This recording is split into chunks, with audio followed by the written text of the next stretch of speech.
Нью-Йорка. А сейчас у нас на связи очень важный для меня и для вас, я думаю, тоже человек. Это бабушка плененного моряка нашего Андрея Эйдера, Татьяна Александровна Шилова. Татьяна Александровна, слышите ли вы нас? Да, здравствуйте. Здравствуйте. Сразу один самый главный вопрос вам задам. Что вы знаете о состоянии вашего внука? Есть ли у вас какая-то информация, как вы ее получаете?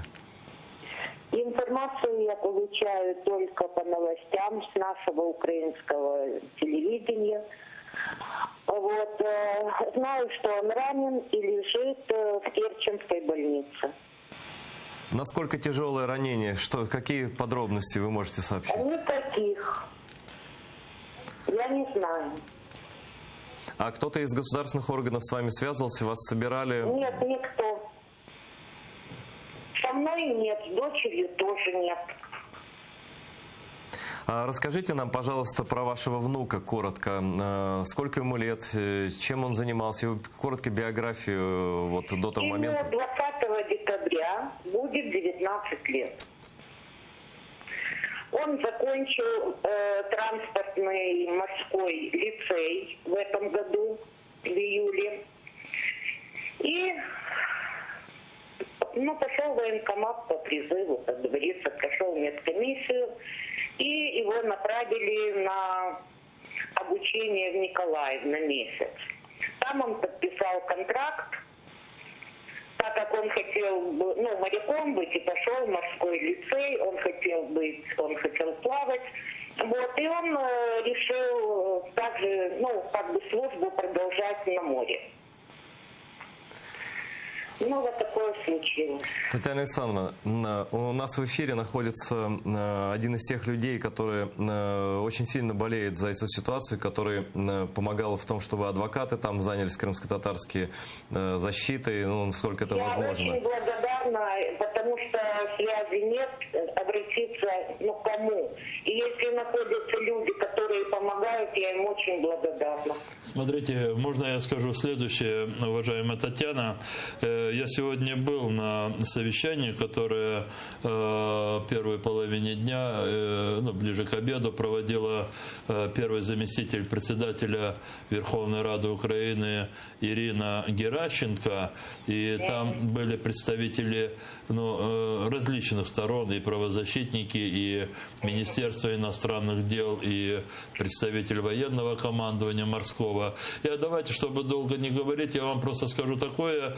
Насколько я знаю, и я буквально после нашей передачи позвоню Людмиле Леонтьевне Денисовой, это наш уполномоченный по правам человека. Она завтра встречается с родственниками. В любом случае, я сейчас не помню, как мне назвать вам свой телефон, но, может быть, те, кто редактора, кто связался, я оставлю свой телефон, на всякий случай. Но завтра вы ищите Денисову, и завтра, насколько я понимаю, будет встреча с родственниками. В любом случае, я хочу сразу заверить. Алло. Да, вы слышите меня? Да, я хочу заверить о том, что если где-то есть какие-то, пока не успевают связаться или не знают, это я очень надеюсь, что это издержки первых дней. Но буквально сегодня все делается для того, чтобы установить связь с родственниками. То, что касается в Крыму, там действительно адвокаты пытаются охватить всех 24 человек. Но, конечно, нагрузка очень большая, но в любом случае мы знаем о том, что каждый из арестованных незаконно украинских моряков, он уже под вниманием общественности ровно настолько, насколько мы можем это обеспечить. Здесь силы тоже возможности, вернее, очень маленькие. Но я хочу сказать, что это меня очень радует. Я вчера ночью, не только я, другие, видимо, этим занимались, но я вчера обратился через такой видеосюжет в Фейсбуке и сегодня призвал людей просто выйти. И сегодня, вы, наверное, обратили внимание, к Киевскому районному суду города Симферополя, там сегодня подтянулась общественность. Да, я смотрела. Это уже радует. Но на суд их не пустили, на заседание. Да, их не пустили, но там были адвокаты, которые потом давали видео отчеты такие. Я сейчас, честно говоря, не помню по поводу вашего внука Андрея, но... Там в больнице, его там не было.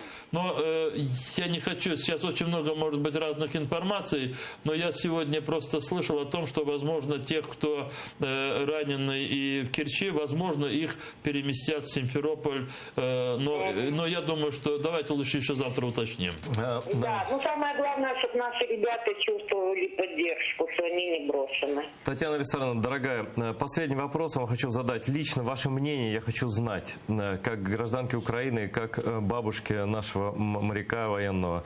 Вот как, вы же смотрели все эти записи, видео русских, которые атаковали. Да, я видела. Да, вот просто скажите свое мнение. Как вы оцениваете то, что Вы знаете, случилось? я понимаю ваш вопрос. Я для себя логически никак не могла понять, как. Был разговор о том, что чуть ли не мост подорвать. Вы видели эти катера? Да, конечно. Ну, можно подорвать мост. Это разум какой-то должен быть. Но самое страшное, когда наши ребята развернулись и пошли уже от Керченской протоки, их догоняли. И я только сегодня, вот только сегодня узнала, что вот судно «Берганск», на котором был Андрюша, с вертолета боевым снарядом атаковали.